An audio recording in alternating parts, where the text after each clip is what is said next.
Welcome back to the 9 on a Monday morning. This is interesting. So cosmetic store Sephora, a place that many of us enjoy to visit, closing all stores in the U.S. this week to host inclusion workshops for its employees. So on Wednesday, I believe, is the day that they're all closing down. The move comes after popular R&B singer, her name is SZA, S-Z-A is how she spells it. She says that she was racially profiled in a California store, in the store in Calabasas, actually. She says she had security called on her. Sephora later apologized to the singer, and the stores are going to close Wednesday morning, and they're going to say, look, here's what we need to do. We need to figure this out. So it's an ongoing problem. Of course, we've seen this with other retailers and restaurants where people feel because of their race, because of their ethnicity, that they are targeted. And Sephora is going to try and change the tune. I think it's really no different than just updating your diversity training, which most companies have to go through, right? When you get hired, there's a little pamphlet, and maybe at some time you've taken a course. Any time for a little refresher, you know, how to treat people and things that you can say and what you can't say. Right. I mean, seriously, like, there's no negative to it.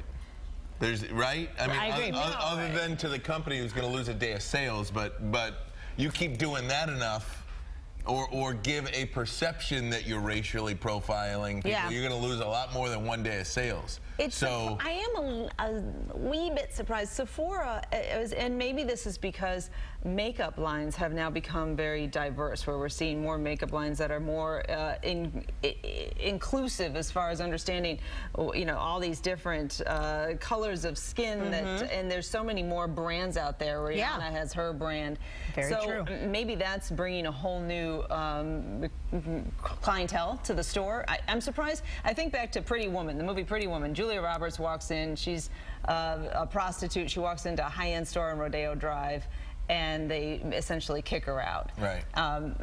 So I didn't know that this was, it's still such a problem that it seems surprising that they have to close down their stores to understand how to treat people respectfully, right? Yeah. No, that doesn't, go ahead. No, you go.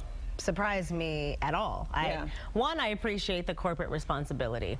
Two, you know, because they will be losing money for that day. So that's this company saying, look, this was not a good thing, and we're going to take a hit so that we can prove to you, one, the customer, that we do care about this, we're taking it seriously, and we're going to work on it. That doesn't mean it'll be fixed magically overnight, because you have so many people who work for you, but it does set a standard for the company, and I think it reminds the people who work there, you have to think before you act. You can't just call the police on people because how they look. You can't just you know, follow folks around the store. I mean, that happens to me regularly, where if I'm not dressed in a certain way, or if I don't look like Maurielle, the news anchor, all the time I feel like, you know, folks are watching if I'm picking up a little trinket, 17 pairs of eyes on me.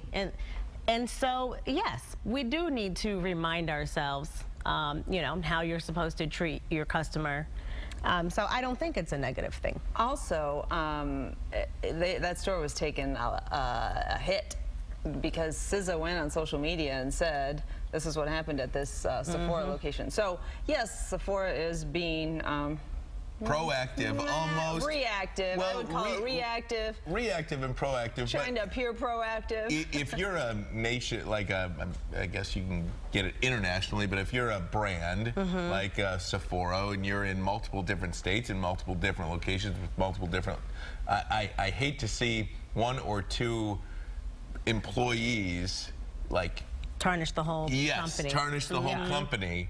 But good for, as you mentioned, I think you made a great point about, like, hey, okay, let's get in front of this perhaps and remind. A good reminder session is never a bad thing for people, I think, to keep it fresh. And we're in that day and age where you can, you know, tweet something out, and you don't have to be famous all the time. I mean, a lot of these are everyday experiences, and if they're recorded or if it's tweeted in a certain way and it picks up traction, then yes, that company is, you know, responsible. And not everything, I think people don't always realize what they say is offensive. Another example, a few weeks ago, I went to Birmingham, walked in a jewelry store, and first of all, when I touched the door, they locked it. And then the lady comes on the speaker, hi, how can I help? Like I have to first, and no one else has had to say who they are, why. Oh, I hit the wrong button.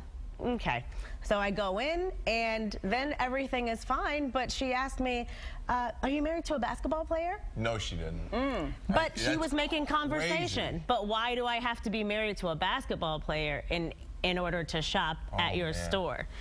It seemed crazy. Innocent enough, having been there and looking at her face and looking at how she was maybe just trying to search for something to say. Yeah. But if you don't understand how incredibly offensive that is, ma'am, you know, then, and that's what the problem is. Stuff, maybe you're trying to make small talk and you don't know, and so you're right. We all need to learn. Yeah. We can all do better. Just a little refresher. Intent is like 90% of it, but still, that 10% can really rub you the wrong way. Coming up next, we are going to do a little shopping. We have got some gift ideas.